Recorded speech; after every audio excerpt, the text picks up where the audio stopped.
Jumpa lagi bersama saya, Pak Adi, dalam mata pelajaran sejarah.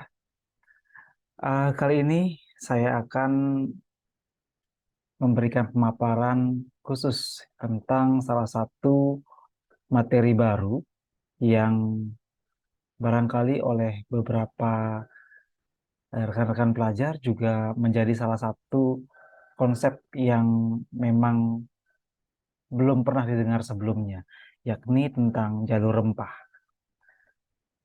Khususnya, nanti kita akan berbicara mengenai jalur rempah pada masa Hindu dan Buddha. Nah, pertanyaan awal barangkali, apa sih yang disebut dengan jalur rempah? Ini mungkin banyak yang bertanya-tanya. Nah, jalur rempah di sini sebenarnya merupakan sebuah julukan spesifik oleh para ahli maupun sejarawan Nusantara untuk mendeskripsikan, rekonstruksi, dan melacak kembali perjalanan para pedagang di masa lampau. Karena rute ini membentuk aktivitas global perdagangan dunia. Rute ini ya dipandang memiliki nilai penting di mana komunikasi yang terjalin selama berabad-abad lamanya. Jadi itu yang menjadi definisi dari jalur rempah. Nah, kemudian jalur rempah di Nusantara ternyata sudah terbentuk bahkan pada masa prasejarah. Namun kita tidak membahas dari masa prasejarah. Kita dalam video kali ini akan membahas mengenai bagaimana bukti-bukti keberadaan jalur rempah pada masa kerajaan Hindu dan Buddha. Khususnya kita akan melihat nanti dari beberapa bukti yang terdapat melalui peninggalan-peninggalan eh, beberapa kerajaan kuno di Indonesia, yakni masa kerajaan Sriwijaya, kemudian Majapahit, kemudian Mataram kuno, Singasana. Nanti kita akan bahas satu persatu. Ya, kita akan membahas satu persatu dimulai dari kerajaan Sriwijaya. Jadi, kerajaan Sriwijaya yang berdiri kurang lebih abad ke-7 hingga abad ke-15 Masehi sebenarnya merupakan suatu kerajaan maritim. Ya, sebuah negara perniagaan dan negara yang berkuasa di daerah perairan laut. Perannya dalam jalur rempah tidak bisa diragukan. Ya, tentu ada banyak sumber yang menyebutkan kemajuan Sriwijaya dalam pelayaran dan perdagangan di jalur rempah ini. Mulai dari timur Nusantara, kemudian Jawa, tepatnya di Selat Sunda, kemudian Sumatera, Selat Malaka, hingga keluar Nusantara yakni India, Tiongkok, Arab, dan Persia. Sumber-sumber utama berasal dari prasasti, kemudian berita Tiongkok, berita Arab, dan catatan para pendeta Tiongkok seperti I Ching. Ya, menurut salah satu arkeolog yang bernama Nini Susanti, setidaknya ada 3 faktor yang mendukung kerajaan Sriwijaya ini dikatakan sebagai kerajaan maritim. Nah, yang pertama, letaknya sangat strategis. Ya, yang pertama ini tentu dikarenakan ya karena kerajaan Sriwijaya berada di antara rute Samudra Hindia, kemudian Laut Tiongkok Selatan dan Samudra Pasifik. Itu berarti Sriwijaya berada di tengah-tengah jalur pelayaran perdagangan antara India dan Tiongkok. Kemudian yang selanjutnya, letak geografis yang sangat strategis ini masih ditambah angin musim yang bertiup secara teratur. Ya. Nah, kemudian faktor yang kedua yang membuat kerajaan Sriwijaya memang pantas disebut sebagai kerajaan yang bersifat maritim, karena kerajaan Sriwijaya memiliki hasil alam berupa rempah-rempah, yaitu cengkeh, pala, lada, kapulaga, pinang, kayu manis, kayu gaharu, kayu cendana, kemenyan, dan kapur barus, serta non-rempah seperti besi, timah, kemudian perak, dan emas. Ya. Rempah khas Nusantara ya, atau Sumatera di sini adalah lada, ya, kamper atau kapur barus, kemudian kemenyan dan kayu manis. Sedangkan cengkeh dan pala diperoleh dari Kepulauan Timur, yaitu Kepulauan Maluku. Kemudian faktor ketiga yaitu menjalin perdagangan dengan India, Arab, dan Tiongkok. Saudagar-saudagar dari ketiga bangsa ini hidup dari pelayaran dan perdagangan lintas lautan. Ya, itu eh, beberapa hal yang dikatakan sebagai faktor yang menyebabkan Sriwijaya dikatakan sebagai kerajaan maritim. Kemudian komoditas di pasar internasional yang di Sriwijaya ini dicatat secara lengkap oleh pengelana yang bernama Zhao Rugua pada abad ke-13. Rugua menambahkan kayu gaharu, kemudian mutiara, air mawar, gading gajah, pisau, pedang, porselen, brokat sutra, kancing sutra, kasa sutra, gula besi, kemudian beras, lengkuas kering, dan samsu. Barang-barang tersebut ya oleh saudara-saudara India dan Tiongkok ditukar dengan porselen, kain katun, dan kain sutra. Kemudian interaksi perdagangan dengan India. Ya, Sriwijaya di sini berhubungan dengan kerajaan Pala atau Benggala dan kerajaan Chola Mandala. Kelak di abad ke-11 nanti ya hubungan baik ini seketika rusak ya ketika raja dari Chola Mandala ini menyerang Sriwijaya pada tahun 1017 Masehi dan 1025 Masehi. Yang diduga terjadi karena konflik antara Sriwijaya dan Chola Mandala akibat persaingan politik dan dagang. Kemudian dalam kurun waktu abad ke-7 hingga abad ke-13 Masehi, dinasti-dinasti Kekaisaran Tiongkok seperti dinasti Tang, dinasti Song, dinasti Yuan, dan Ming menjalin hubungan dengan kerajaan-kerajaan yang ada di Kepulauan Nusantara, termasuk Sriwijaya. Pada abad ke-7 Masehi misalnya, tercatat cukup banyak orang Tiongkok dan Arab bermukim di Sriwijaya. Ya, jadi itu beberapa catatan-catatan yang penting yang mengindikasikan adanya interaksi antara Sriwijaya dengan beberapa bangsa di luar Nusantara seperti Tiongkok, India, termasuk juga Arab, yang barang-barang dagangannya juga berkaitan dengan rempah-rempah dan juga non-rempah-rempah. Kemudian untuk bukti yang muncul atau terdapat dari eh, kerajaan yang kedua, kerajaan kuno di Indonesia yang kedua, yakni dari bukti-bukti kerajaan Mataram kuno.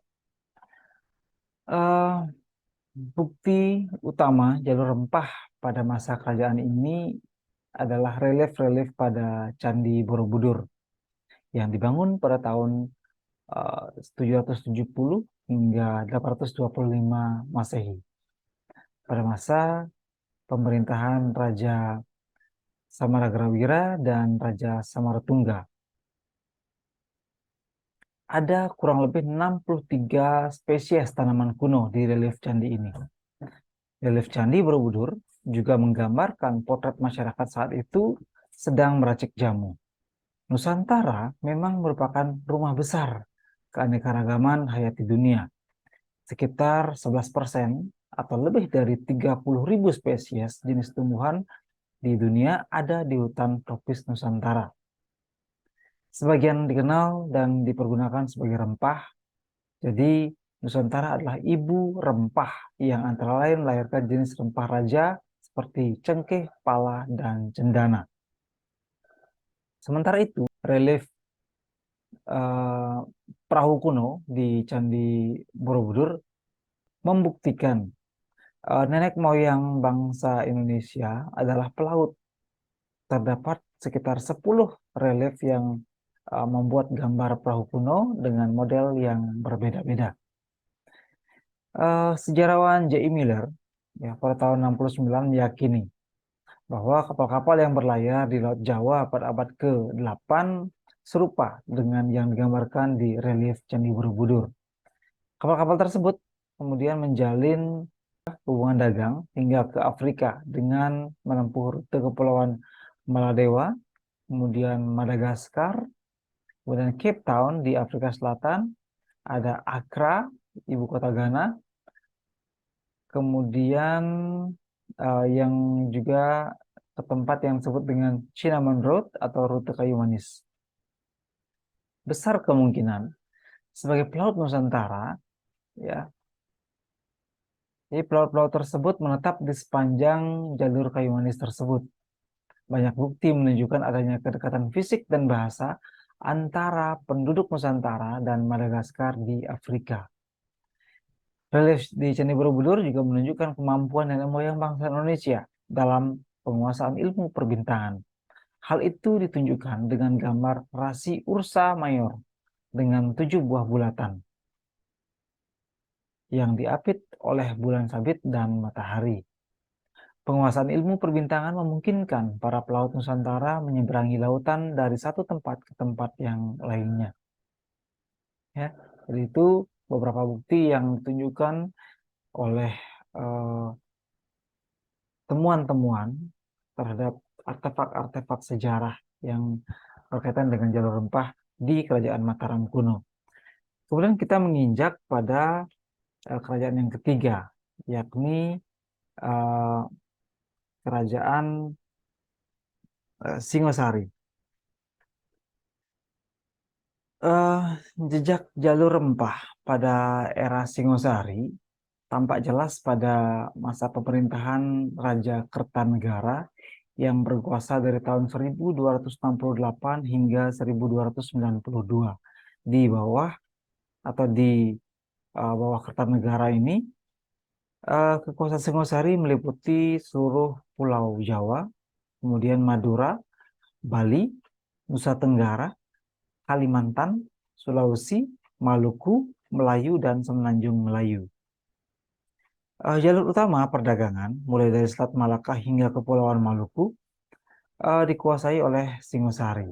Hal tersebut mencerminkan visi politik ya dari Raja Kertanegara, yaitu Cakrawala Mandala Dwi Pantara, atau secara harfiah bisa kita definisikan sebagai perluasan Nusantara dengan memandang keluar Pulau Jawa.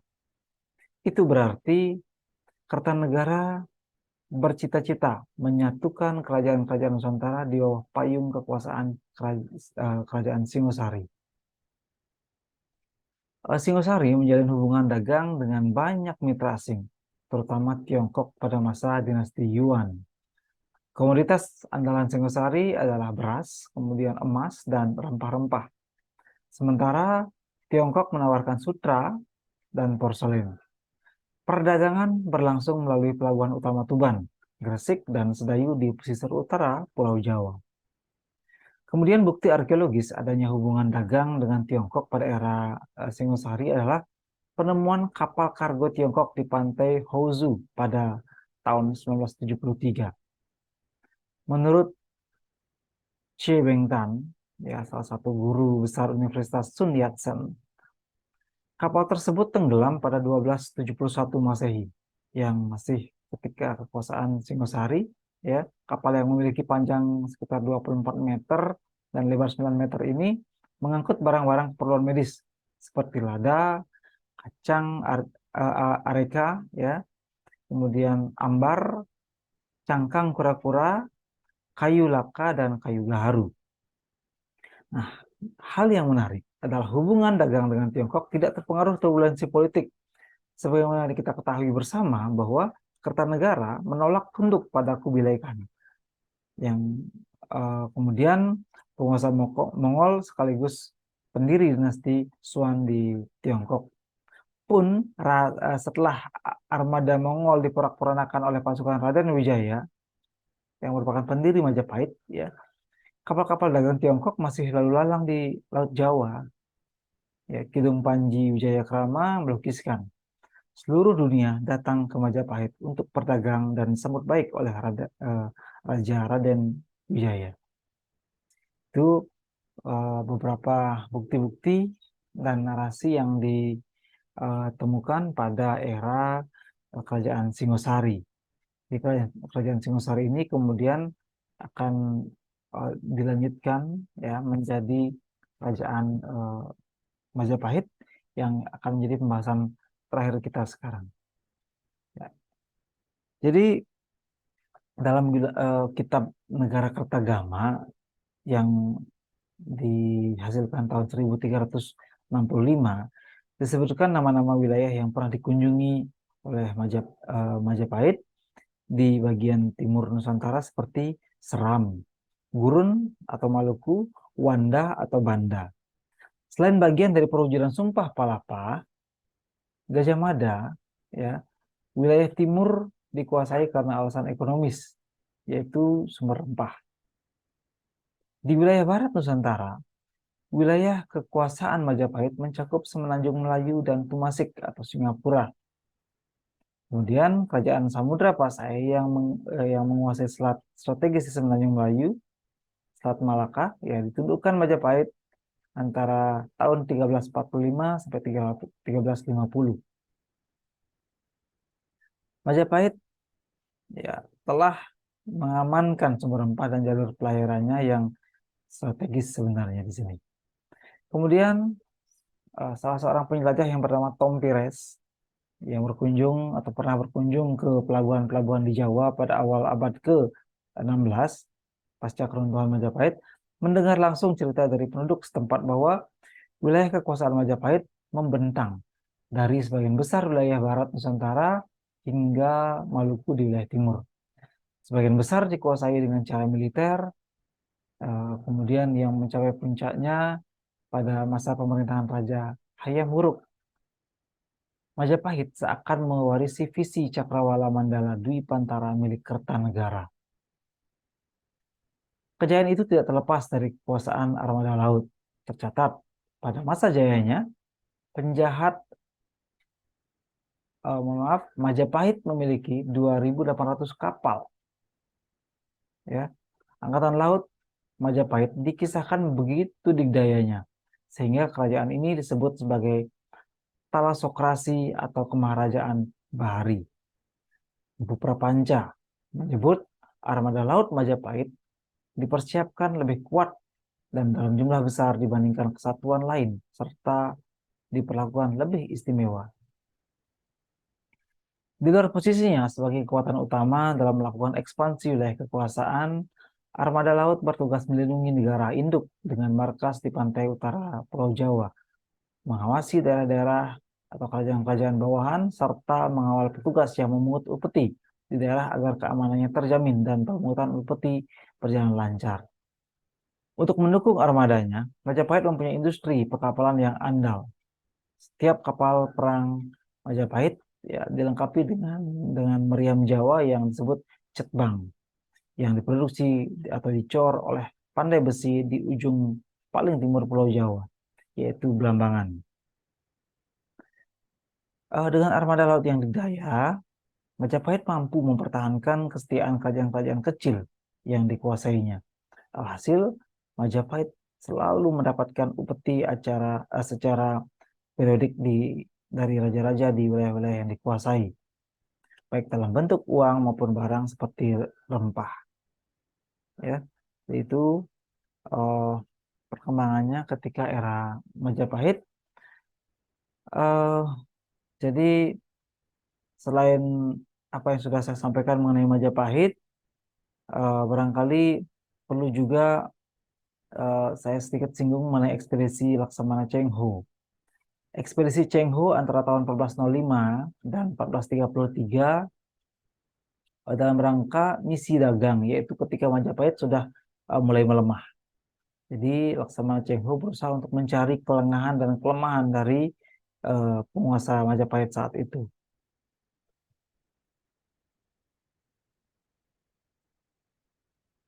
Majapahit membawa lada ke Tiongkok sebanyak 75.000 kati. Ya, menurut Cheng Ho, misi dagang Majapahit ke Tiongkok bertujuan mengembangkan perdagangan Majapahit itu sendiri. Ya, kemudian komoditas asing yang dibongkar di pelabuhan disalurkan ke daerah pedalaman melalui jaringan pasar melewati Sungai Berantas dan Bengawan Solo. Kemudian pasar dipasok oleh saudagar-saudagar profesional yang tergabung dalam organisasi yang rapi seperti Banyaga dan Banigrama. Anggota organisasi mendapatkan komunitas dari saudara perantara atau abakul yang menjual eceran, kemudian komunitas yang telah terkumpul dijual, ya dijual lagi secara lebih besar ke saudagar perantara lain untuk disalurkan ke pasar lain yang dan seterusnya. Penguasaan banyak wilayah, rempah, serta jalur pelayaran yang strategis mendatangkan kemakmuran bagi Majapahit. Salah satu contoh yang menunjukkan kemakmuran tersebut adalah kolam Segaran. Cerita rakyat mengungkapkan kolam ini sering digunakan untuk menjamu tamu-tamu kerajaan. Seusai menikmati penjamuan, piring-piring tidak dicuci, tetapi langsung dibuang ke kolam Segaran. Piring-piring ini dibuat bukan dari beling atau gerabah, melainkan dari emas. Ya, jadi itu uh, beberapa yang bisa kita bahas mengenai uh, bukti-bukti adanya jalur rempah dari beberapa kerajaan era Hindu dan Buddha. Ya, jadi saya ulangi, jadi itulah beberapa uh, penjelasan mengenai bukti-bukti sejarah jalur rempah pada masa Hindu dan Buddha. Jadi jalur rempah ini adalah sebuah, ya, tanda kutip, branding dari bangsa kita, bahwa bangsa kita walaupun tidak maju secara ekonomi, tetapi Indonesia memiliki sebuah uh, perjalanan sejarah yang cukup panjang yang juga sangat disegani hampir seluruh dunia, dan itu dimulai pada masa prasejarah, ya masa Indonesia kuno hingga pada Indonesia modern. Mudah-mudahan kalian bisa memahami, mencermati, dan tentu saja bisa memberikan sebuah wawasan terkait dengan bagaimana sejarah bangsa Indonesia, khususnya mengenai jalur rempah pada masa kerajaan Hindu-Buddha. Demikian video saya kali ini. Mudah-mudahan ada inspirasi dan wawasan yang bisa diterima. Sampai jumpa di video yang lainnya, ya, dengan Pak Adi dalam mata pelajaran sejarah. Terima kasih.